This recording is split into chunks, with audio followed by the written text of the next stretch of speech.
Hello ho sa inyo at yan nga ho, nagkaroon tayo ng Silver Award! At sobrang galak na galak nga ho ako at never kong inakala, pero bago nga ho iyan, bago nga ho yung mga kaganapan na iyan ay talaga namang gumawa nga muna nga ho ako ng aking mga pa-orders noong November 14. Tapos may mga pa-orders nga din po ako kinabukasan, kaya ginawa ko na nga din po. Magtataka kayo bakit ganito ang boses ko, ay talaga naman sobrahan naman nga ho sa lamig. Nung nandun nga ho kami sa Cake Fest sa Manila, at diyan nga ho, nung November 14 nga po yan, ay magdi-deliver na nga ho yung aking asawa. Para sabi ko nga ho ay matapos na, pero may mga ginawa pa rin nga ho ako pang kinabukasan. Tapos may order din nga ho ako pang November 18, kaya ginawa ko na nga din po. Pero alam niyo ba yung masaklap, hindi ko na video yung aking paggagawa ng cake. At sabi ko nga ho ay gustong mag-focus sa paggagawa nitong entry ko. Tapos ito nga ho yung isa kong ginawa. Itong cake nga po pala na are ay yung pang November 18 ko. At ayan nga ho, tapos na nga ho yung cake entry natin. Ayan nga ho, ay paalis na kami. Dapat 8 AM pala ang dapat ay paalis na kami. Kaso nga ho, ay talagang narush nga ho ako sa cake na iyan. Kaya naman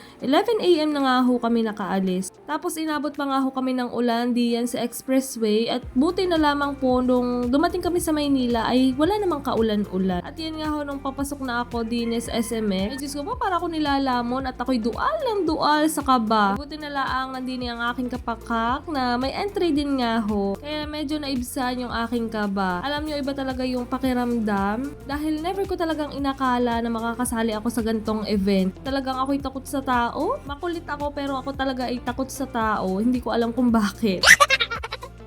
Pero isang achievement talaga to na hindi ko makakalimutan. Bali, ang entry ko nga po pala ay bago ako nakapag-decide na yan yung gagawin ko ay napakadami ko nga hong choices. Pero sabi ko, ito yung pinaka-bet ko kasi mas challenge ako at para naman ay maiba-iba ng kaunti. At sa mga hindi nga ho nakakaalam ay ito nga ho yung first full fondant na ginawa ko sa buong buhay ko. At talaga namang, Diyos ko po, talaga hindi ko ma-explain yung nararamdaman ko hanggang ngayon. Ito talaga yung sinasabi ng aking mga kapakak sisters na hindi mo malalaman kung hindi mo kaya o kaya mo kung hindi mo susubukan. Kaya naman very thankful talaga ako dun sa mga taong nag-push sa akin na sumali din sa Cake Fest sa Manila kahit medyo narush nga po aring cake kong ito. At alam niyo ba ho, yung pinaka nakakatuwa pa at pinaka masarap sa pakiramdam yung makikita mo nagja-judge dun sa cake mo ay mga international chefs and bakers na Diyos ko po, hindi ko talaga ma-explain pero sobrang tuwan-tuwa talaga ako at sobrang na proud ako sa sarili ko kasi nagawa ko